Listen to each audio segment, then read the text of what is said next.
अस्सलाम वालेकुम। क्या हाल चाल है? कैसी है मेरी प्यारी सी यूट्यूब फैमिली? अल्लाह का शुक्र है मैं बिल्कुल ठीक-ठाक हूँ अल्हम्दुलिल्लाह। यहाँ पर है जी शाम का टाइम असर का, मैं नमाज़ अदा कर रही हूँ। ये 3 या 4 दिन पहले का व्लॉग है। शूट किया हुआ था मैंने लेकिन एडिटिंग वगैरह नहीं कर पाई। अम्मी के घर गई हुई थी मैं 2 दिन से क्योंकि बताया था ना कि अम्मी की तबीयत मतलब कि रिकवर थोड़ा बहुत वो अभी कर रही हैं और फिर इसलिए अम्मी के घर ज़रा थोड़ा-सा उनके साथ टाइम स्पेंड करने गई और मेहमान वगैरह भी आ जा रहे थे। कल मैं लाइव वहीं से आई थी अम्मी के घर से। काफ़ी मेरी बहनों ने जॉइन किया था मुझे, बहुत सी बहनों ने नहीं किया था, इसलिए मैंने कहा मैं बता देती हूँ। तो वहाँ पर मैंने कुछ भी रिकॉर्ड नहीं किया, तो ये व्लॉग मेरे पास था तो मैंने कहा मैं अपनी बहनों के साथ यही शेयर करती हूँ। तो सर्दियों की शाम ऐसी होती है ना जैसे कि दोपहर से ही शाम होने लगती है। जैसे 2 के बाद ना टाइम होता है ना, तो शाम सी होने लगती है। अभी तो आगे-आगे और दिन छोटे होंगे। ख़ैर यहाँ पर अभी मैंने नमाज़ अदा कर ली है असर की और आजकल ऐसा ही है कि जैसे ही असर की नमाज़ पढ़ लो तो अगर रात का खाना बनना है तो मैं फ़ौरन उसकी तैयारी करने लग जाती हूँ। क्योंकि ना टाइम ऐसे जल्दी-जल्दी से गुज़र रहा है। ख़ैर मैंने नमाज़ पढ़ी और यासीन सूरा पढ़ी और उसके बाद बस मैं शाम का टाइम ऐसा होता है ना कि फिर मैं कर्टन वग़ैरह ज़रा थोड़े साइड पे कर देती हूँ, लाइट जला दी सारी घर की और फिर मैं आ गई हूँ किचन में। यहाँ पर लग गई हूँ तैयारी करने के लिए खाने की। आज खाने में बनेगी कढ़ी। काफ़ी दिन से ना कढ़ी बनाई नहीं थी, तो फिर मैंने 1 दिन पहले ही सोच लिया था कि भई कल मैं कढ़ी ही बनाऊँगी। तो यहाँ पर जी मैंने तैयारी-श्यारी कर ली है और अब जो दही और बेसन की लस्सी बनानी है कढ़ी के लिए, वो बनाने लगी हूँ। मुझे ना कमेंट भी आया था कि आप भी कढ़ी की रेसिपी शेयर करना, हालाँकि मैं कर चुकी हूँ ऑलरेडी, लेकिन फिर नए-नए सब्सक्राइबर जुड़ते हैं ना, सो इसलिए। अच्छा यहाँ पर ना मैंने आधा किलो दही लिया है, हमेशा मैं आधा किलो दही की बनाती हूँ, हमारे लिए इनफ होती है। तो आधा किलो दही इस जग के अंदर मैंने डाला और इस पे मैंने 5 से 6 चम्मच भर के बेसन डाल दिया। पानी ऑलरेडी था जग के अंदर, उसी में मैंने दही डाल दिया था। अब ये मदानी के साथ अच्छे से मैं फेंट लूँगी। ये मदानी इतनी यूज़फुल है, अभी कुछ दिन पहले मैं लेकर आई हूँ, तो बड़े अच्छे से ये काम करती है, इस तरीके से। हालाँकि मैं ब्लेंडर में भी बना लेती हूँ, लेकिन ना मेरा ब्लेंडर ज़रा मुझे तंग कर रहा था आज।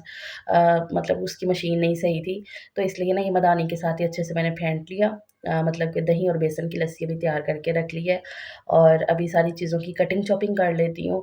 एक दफ़ा ये सारी तैयारी करके रख लो ना, तो फिर खाना बनाना ज़रा आसान हो जाता है। तो प्याज़ मैंने एक ही लिया है मीडियम साइज़ का, इसको मैं बारीक-बारीक सा काट लूँगी।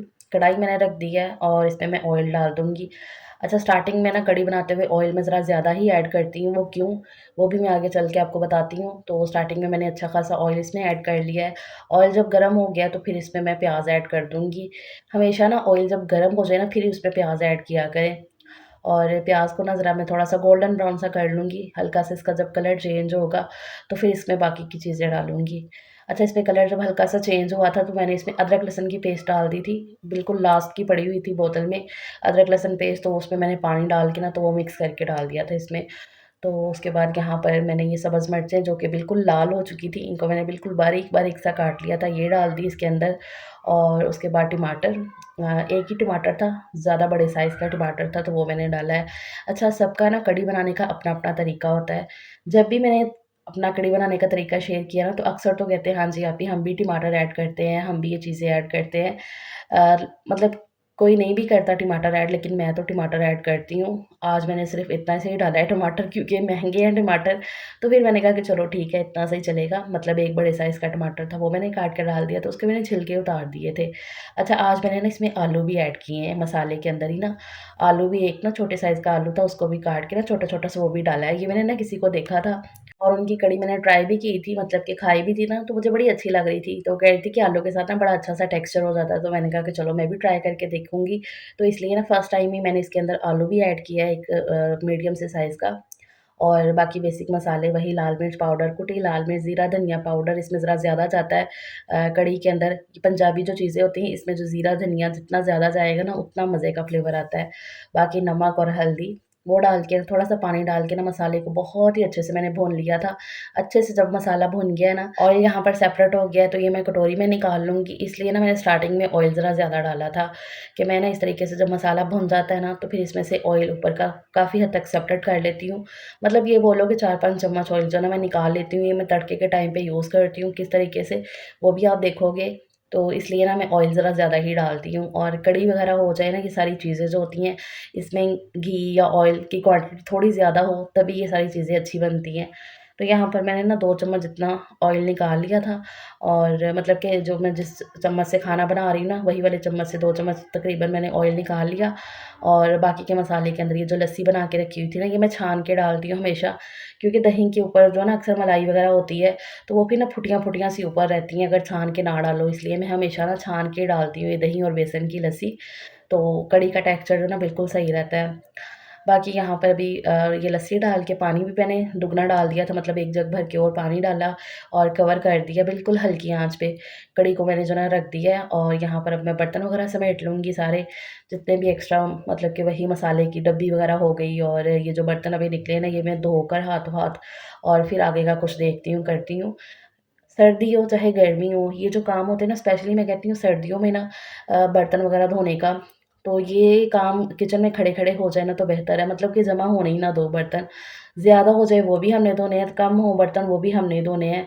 तो सर्दियों में फिर ऐसा होता है ना कि सुस्ती भी हो जाती है, अगर मतलब कि किचन से निकल जाओ, बैठ जाओ ना ज़रा थोड़ी देर के लिए, तो बड़ी सुस्ती जल्दी से सुस्ती पड़ जाती है। इसलिए तो मैं यही आपको सजेस्ट करूँगी कि जब आप किचन में खड़े हो ना खाना बनाने के लिए, तो आप यही करो कि साथ-साथ अपने बर्तन जो है ना धोकर, जैसे ही खाना अगर खा भी लिया उसके बाद भी फ़ौरन बर्तन अपने धो के फिर ही जो है ना नेक्स्ट काम करो। काफ़ी आसानी हो जाती है इस तरीके से। ख़ैर बर्तन धोकर समेट के इधर मैं आ गई हूँ पकौड़ों का सारा सामान लेकर, हॉल में बैठ के ना इधर ही आराम से बैठ के बनाऊँगी पकौड़ों का सामान, और कढ़ी तो हल्की-हल्की आँच पे पकती रहेगी। ज़ायान लेज़ खा रहा था तो वही आया मुझे कि मम्मा आप भी खा लो। तो यहाँ पर बच्चों के साथ ही बैठे-बिठाए, इनके पेपर्स ख़त्म हो गए थे उस दिन, जब मैं ये ब्लॉग शूट कर रही थी ना, उस दिन सजील का लास्ट पेपर था और हानिया के तो 2 दिन पहले के ख़त्म हुए थे। तो वो भी मैं बड़ा रिलैक्स महसूस कर रही थी, बड़ा सुकून मुझे लग रहा था कि चलो अभी इनके पेपर भी ख़त्म हो गए हैं, तो इस तरीके से। और यहाँ पर भी मसाला वग़ैरह मैंने तैयार कर लिया है और फिर मैं गई देखने के लिए कि कढ़ी की क्या सूरत-ए-हाल है। जब तक कढ़ी में उबाल नहीं ना आता तब तक उसका डर लगा रहता है कि ये उबल ना जाए, बाहर ना गिर जाए। तो जब इसमें उबाल आ जाए ना, इस तरीके से उबाल आने लग जाए, फिर नहीं डर होता है।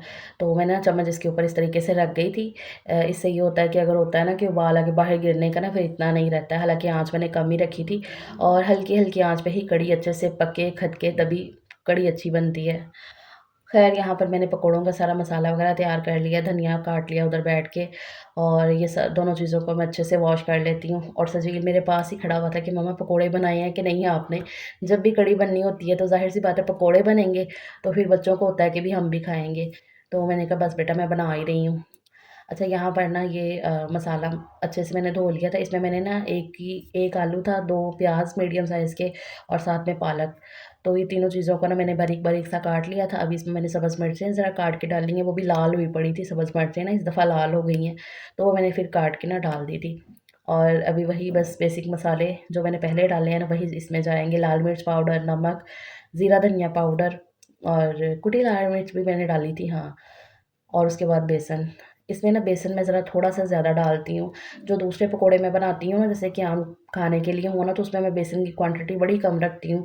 तो फिर ना उसमें कुरकुरे से पकौड़े बनते हैं, तो बड़े मज़े के लगते हैं अगर वैसे खाने हों। लेकिन जब मैं कढ़ी के लिए पकौड़े बनाती हूँ ना, तो उसमें मैं ज़रा बेसन थोड़ा ज़्यादा रखती हूँ, कि मतलब कि ना बेसन की क्वांटिटी उसमें सही रहती है, कि पकौड़े जो है ना फिर ज़रा फूले-फूले से बनते हैं। थोड़ा-थोड़ा पानी डाल के अच्छा-सा मैंने बैटर तैयार कर लिया पकौड़ों का। बहुत ज़्यादा ना नरम नहीं रखना है ये पकौड़ों का बैटर, और बहुत ज़्यादा हार्ड नहीं रखना है। नॉर्मली जब मैं पकौड़े तलती हूँ ना, तो उसका जो बैटर होता है ना, वो थोड़ा-सा हार्ड सा रखती हूँ। मतलब ये बोलो कि इतना नरम नहीं होता है, लेकिन कढ़ी के लिए जो पकौड़े बनते हैं ना, उसका जो बैटर है ना, वो थोड़ा-सा नरम कर लेती हूँ। मतलब कि हल्का-सा पतला-सा होता है वो। और इस तरीके से ये टीस्पून मैं निकाल लेती हूँ, जब भी कढ़ी के पकौड़े बनाने हो ना, तो टीस्पून से ही ना मैं मतलब निकालती जाती हूँ बैटर और ऐसे फ्राई करने के लिए डालती जाती हूँ। इससे ना ऐसे जैसे ना वो क्वांटिटी एक सेट बैठ जाती है। अगर बड़ा चम्मच हो ना, तो कभी वो बड़े पकौड़े, छोटे पकौड़े निकलते जाते हैं, तो वो ना फिर नहीं सही लगते हैं। तो कढ़ी में ज़रा थोड़े से ऐसे छोटे-छोटे से पकौड़े हो ना, तभी सही रहते हैं। तो इसलिए मैं हमेशा टीस्पून ही यूज़ करती हूँ। ये भी मैंने ना किसी को देखा ही था। तो इस तरीके से इंसान ना सीखता है, सिखाता है। कुछ ना कुछ किसी को देख के फ़ॉलो कर लिया, फिर ही थोड़ी परफ़ेक्शन की तरफ जाता है। स्टार्टिंग से ये सारी चीज़ें कहाँ आ रही होती हैं हमें। जब मेरी शादी हुई थी ना, तब अम्मी ज़्यादातर बना के भेज देती थी कढ़ी। मैंने बहुत बाद कढ़ी बनाना शुरू की है। बस वही रहता था कि नहीं पता नहीं सही बनेगी मुझसे या नहीं बनेगी, लेकिन फिर जब आहिस्ता-आहिस्ता बनानी शुरू की, तो अब अल्हम्दुलिल्लाह सब कुछ बना लेते हैं। ख़ैर अच्छा कढ़ी को ना मैंने दूसरे चूल्हे पे रख दिया था ना हल्की आँच पे, तो वो पक गई है और यहाँ पर पकोड़े भी मैंने सारे फ्राई कर लिए थे। अच्छा कढ़ी बनाओ ना आप, तो जैसे कि आपने देखा ना मैंने कढ़ी ऊपर रखी बनाने के लिए और दूसरी साइड पे मसाला वगैरह उसका तैयार करके पकोड़ों का, तो मैंने पकोड़े भी सारे फ्राई कर लिए थे। बच्चों को खाने के लिए दे दिए, बाकी मैंने रख लिए थे कढ़ी के लिए। जब यहाँ पर कढ़ी पूरी पक चुकी है अभी, मतलब कि ये बोलो कि 2 घंटे में कढ़ी यहाँ पर पकी है, तो तब तक पकोड़े बिल्कुल ठंडे हो चुके हैं। अगर आपने कढ़ी पकोड़े जब भी बनाने हैं ना, तो एक चीज़ आपकी ठंडी होनी चाहिए। लाइक अगर पकोड़े गरम है ना, तो कढ़ी ज़रा थोड़ी ठंडी हो और कढ़ी अगर गरम है ना, तो पकोड़े ठंडे हो। यहाँ पर पकोड़े मेरे बिल्कुल ठंडे थे और एक-एक हाथ से करके ना मैंने पकोड़ा इसमें डाला है। अगर इकट्ठे ऐसे उधेल के डाल दो ना, तो तब भी ऐसे चिपक से जाते हैं पकोड़े आपस में। तो वो मैंने डाल दिए उसमें पकोड़े, कढ़ी पूरी पक चुकी है, उसमें मैंने धनिया भी डाल दिया था। यहाँ पर अभी मैं तड़के की तैयारी करने लग गई हूँ। तो ये फ्राई पैन में मैंने थोड़ा-सा ऑयल बचा लिया था, बाकी का निकाल लिया था। इसमें मैंने ज़ीरा डाल दिया 1 चम्मच भर के ऐसे और इस दफ़ा ना मैंने धनिया भी डाला है, साबुत धनिया। वो भी मैंने किसी को देखा था तड़के में डालते हुए ना, तो मैंने कहा कि चलो इस दफ़ा वो भी ट्राई करती हूँ। तो ज़ीरा जब अच्छे से चटक गया था ना, लास्ट में मैंने धनिया डाला है, क्योंकि धनिया तो बहुत जल्दी जल हो जाना था ना, वैसे जल सा जाना था। तो इसलिए चूल्हा बंद करके ना मैंने इसमें डाला था वो धनिया और फिर मैंने ना इस तरफ कढ़ाई कर ली थी कि अच्छे से ज़रा ना तड़का लगते हुए आप भी देखो। और जो मैंने ऑयल सेपरेट किया था ना मसाला भूनते हुए, वो मैंने चूल्हा बंद करके ना फिर लास्ट में मतलब वो तड़के के अंदर ही ऑयल डाल दिया था वो वाला मसाले वाला और इस तरीके से तड़का लगा दिया कढ़ी के ऊपर। ऐसे ही होता है कि ना लास्ट तक आखिरी निवाले की जब कढ़ी बचती है ना तब भी इसके ऊपर ऑयल रहता है। तो ये मेरा तरीका है कढ़ी कढ़ी बनाने का। तो इतनी मज़े की कढ़ी बनी माशाल्लाह माशाल्लाह से, देखने में भी आपको बहुत मज़े की लग रही होगी। और इस तरीके से तड़का वगैरह लगा के कौन कढ़ी बनाता है? लाज़मी मुझे बताइएगा और मेरा व्लॉग देख के आज कौन कढ़ी बनाने वाला है? क्योंकि कढ़ी एक ऐसी चीज़ है ना देख के भी दिल कर जाता है खाने को। ख़ैर जी कढ़ी अल्हम्दुलिल्लाह रेडी हो गई और साथ ही मैंने चावल बना लिए थे और ये मेरा जो है ना रात का खाना हो गया था उस दिन का। सो दैट्स इट जी, ये मेरा आज का व्लॉग है। उम्मीद करती हूँ आपको अच्छा लगा होगा, तो फिर लाइक, शेयर, चैनल को सब्सक्राइब ज़रूर से करिएगा। अगर आपको कढ़ी की रेसिपी अच्छी लगी हो तो फिर लाज़मी लाइक करिएगा। मिलते हैं बाद में एक नए व्लॉग में। अल्लाह हाफ़िज़।